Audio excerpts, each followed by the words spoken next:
Coming up, an update to the Britney Griner case. And later, the UI hopes to help students de-stress on campus. No Murray, no problem. Hawkeyes dominate in-state rival. More clouds and rain this week and into finals week. This is DITV News at 8:30.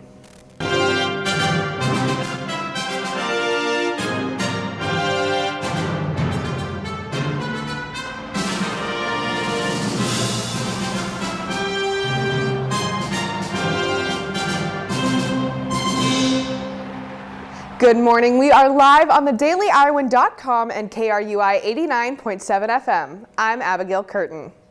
WNBA star Britney Griner was finally released from Russian imprisonment yesterday. Griner was detained back in February for bringing banned substances into the country, and Griner's release is part of a prisoner exchange between the United States and Russia. Russia will receive prisoner Victor Bout, nicknamed the Merchant of Death, who was a former arms dealer before being arrested back in 2008. The remaining 15 years of Bout's sentence will also be waived as he returns to Russia. However, the Biden administration did receive criticism for not bringing back Paul Whelan, a former U.S. Marine arrested in 2018 on accusations of spying. Griner landed in San Antonio last night and will return to her hometown in Phoenix after a medical evaluation. An explosion resulted in a fire at a biofuel plant in Marengo, Iowa yesterday. C60 plant's fire caused city officials to call for residents around the area to evacuate due to the excessive smoke. At least one patient is considered seriously injured and many others are being treated. 30 people were reported to be in the building when the explosion occurred, but only 15 were reported injured. Many are being treated at UIHC.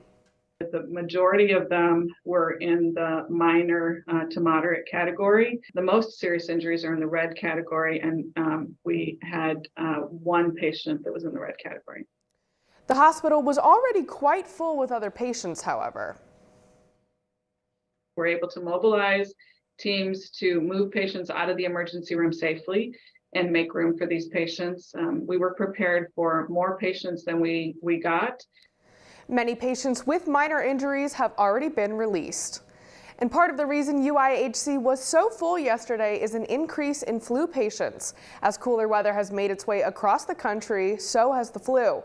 Last Friday, the Iowa Department of Health and Human Services announced the first 2 flu-related deaths in the state. Both patients were above the age of 80 and had underlying health conditions. According to the HHS flu report from late November, the virus is moderately active in Iowa, and this trend has continued nationally with over 78,000 hospitalizations and 4,500 deaths so far this year. CDC Director Dr. Rochelle Walensky said, quote,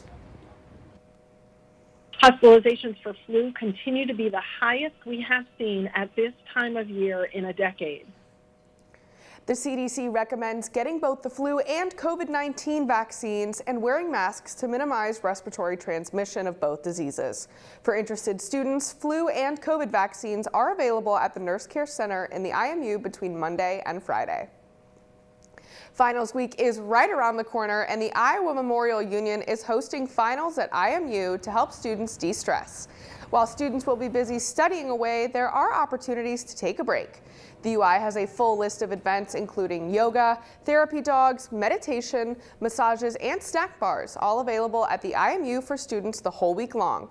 You can check out more on these events and the schedule at imu.uiowa.edu/finals.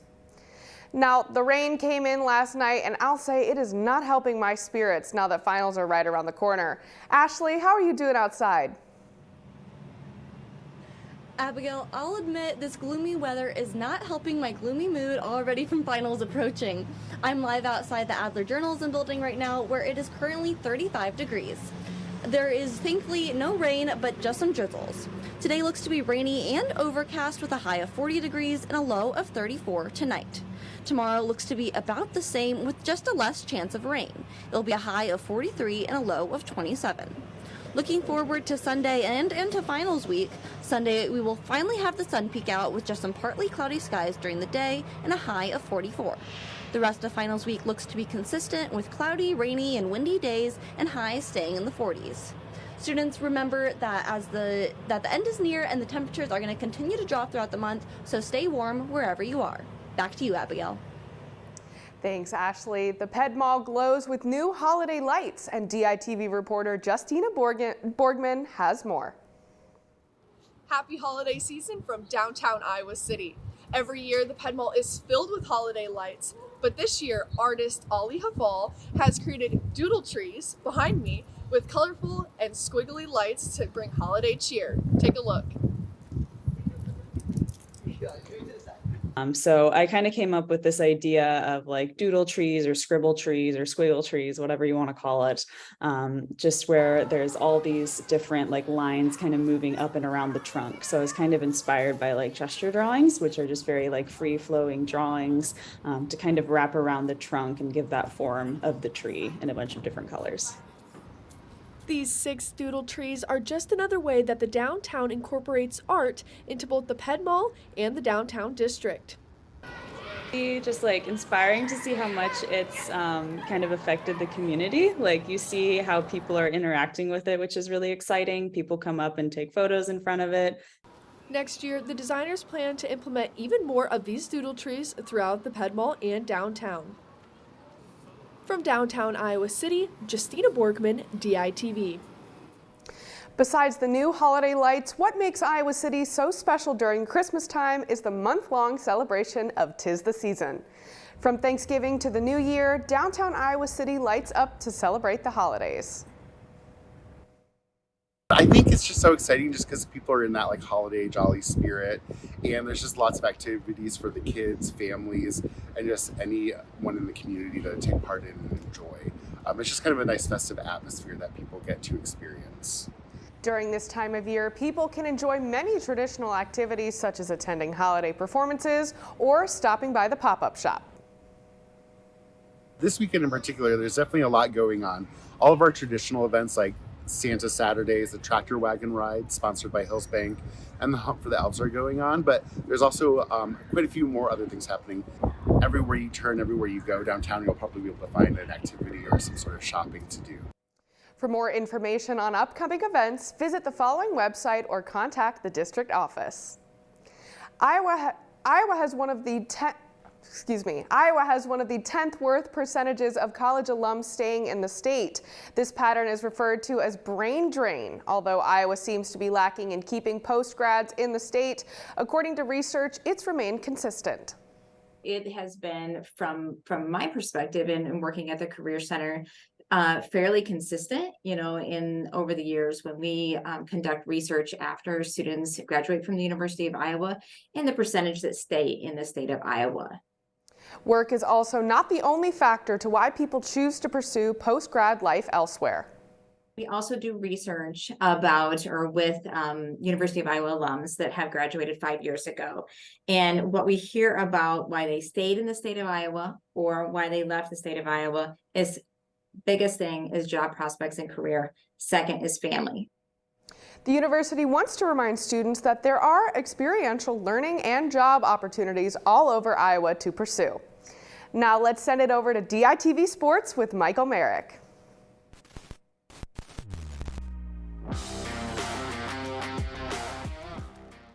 Thanks, Abigail. And it was Cy-Hawk Week this week in Iowa, and last night proved that it was, in fact, Iowa is a Hawkeye state, as the men's basketball team took down the Iowa State Cyclones 75-56. And even with Chris Murray being out due to injury, the Hawks would dominate early, jumping out to a 15-0 lead. And they were led by fifth-year senior Philip Rebracha, as he stepped up big time in Murray's absence, finishing the game with 22 points and 11 rebounds. My teammates got me the ball in the right positions and where I could facilitate really well. We were really locked in. We only had 1 day of prep. We got back from New York at like 5 a.m. and we just knew that we needed to lock in to the game plan, and they prepared us really well. Iowa made a statement on both ends of the floor, knocking down 12 threes and forcing the Cyclones to shooting just 40% from the field. And this game meant a little extra for the Hawkeyes, as not only did they take down their in-state rivals, but it was also Coach McCaffrey's 500th career victory. I've been blessed. I've worked for great people, I've had tremendous coaches on my staff. I've had really good players everywhere I've been. Iowa will open up Big Ten play this Sunday when they host the Wisconsin Badgers. Keeping it on the hardwood, the Iowa women's basketball team had their Cyhawk game Wednesday night. DITV sports reporter David Consuelos has more. The Iowa women's basketball team took on the Iowa State Cyclones for their edition of the Cyhawk rivalry here at Carver Hawkeye Arena. Coming off a big win in their Big Ten opener against Wisconsin, the number 16 Hawks look to carry their momentum against the number 10 Cyclones in a sold-out and energized Carver Hawkeye Arena. However, the Hawks would struggle in the first half, only netting 23 points and shooting 29% from the field. They headed into the break down by 5 points. The Hawkeyes came out strong in the second half through a rallying offense and a stout defense. After starting the game just 2 for 14, Caitlin Clark would find her rhythm, shooting 5 for 6 in the second half. Clark would finish with 19 points, 8 rebounds, 8 assists, and would tie her career high with 5 steals. Monica Sonano would record 18 points and 10 rebounds for her third double-double of the season. Kate Martin would put up 13 points, shooting 5 for 8, including 3 for 4 from three-point range, and the Hawks' defense stayed strong, holding the Cyclones just to 8 points in the third quarter. We're hard to beat when I do that, and then also my teammates are scoring it the way they are because, to have 10 assists, 8 assists, that means your teammates are making buckets, and that's huge for us. So, when you play defense like that and then you execute on offense with that many weapons, it's going to be hard to beat. After defeating the Cyclones 70-57, the Iowa Hawkeyes will resume Big Ten play and host the Minnesota Golden Gophers this Saturday. From Carver Hawkeye Arena, David Consuelos, DITV Sports. Thanks, David. And the second-ranked Iowa wrestling team is coming off of an electric win over Iowa State on Sunday as well, and they will end the calendar year against Chattanooga tomorrow. And this will be an emotional return for associate head coach Terry Brands, as he previously coached Chattanooga from 2002 to 2005. Terry Brands, very familiar with that program. I mean, he has a lot of relationships there from his former team that he coached, and then also, some of those supporters that were down there with him. The Hawks are currently undefeated on the season with 6 wins and are looking to continue that win streak in Tennessee. Chattanooga, on the other hand, well, they have a 2-5 record on the season and are recently coming off a loss against the University of Illinois, 32-9. The Hawkeyes clash with the Chattanooga Mocs begins tomorrow at McClellan Gym at 6 p.m. And quarterback transfer Cade McNamara was in Iowa City for the first time yesterday at the Cyhawk game and had his first interview a few days ago since announcing he was transferring to Iowa on the podcast The Room. He had a few choice words for the critics about his new offense. To be honest, I'm well aware of how Iowa's offense is viewed, and especially right now after the season that they had, it would be the least intriguing place for a quarterback to go. For me, it's like the biggest opportunity to flip it. So that just makes it, that's what I get fired up about. It's like, okay, please just keep on saying that it's offense in college football. Just please just think we're just going to be so shitty next year. The Hawkeyes ranked dead last in the Big Ten Conference and 130th in total offense this season with only 18 touchdowns on the year. Just for reference, in 2021, McNamara threw for 15 touchdowns himself when he led Michigan to the college football playoff. Be sure to check out the Daily Iowan website for more sports over the entire winter break and come back after break to catch up on all things Hawkeye sports. Back to you, Abigail. Thanks, Michael. Now, before we wrap up this show, let's send it back out to Ashley for a few words. Thanks, Abigail. I want to send out the biggest thank you to everyone who has supported us and watched us grow this semester. I specifically want to give the biggest thank you to our biggest supporter, contributor, and encourager of greatness, Justina Borgman, our technical manager. She is the greatness between making everything that we make show up on your screens. And she, unfortunately for us, but fortunately for her, is leaving us to do bigger and better things, and we are so incredibly proud of her and so excited to watch her grow and do great things. From the DITV director staff and all of our staff, thank you and congratulations. Back to you, Abigail. Thank you for tuning into DITV News and listening to KRUI 89.7 FM. Be sure to head over to thedailyiowan.com for all your latest news between Monday and Friday and over winter break. And check out more of our content on thedailyiowan.com/DITV. For DITV News, I'm Abigail Kurten, and have a wonderful holiday season, everyone. We'll be back in January.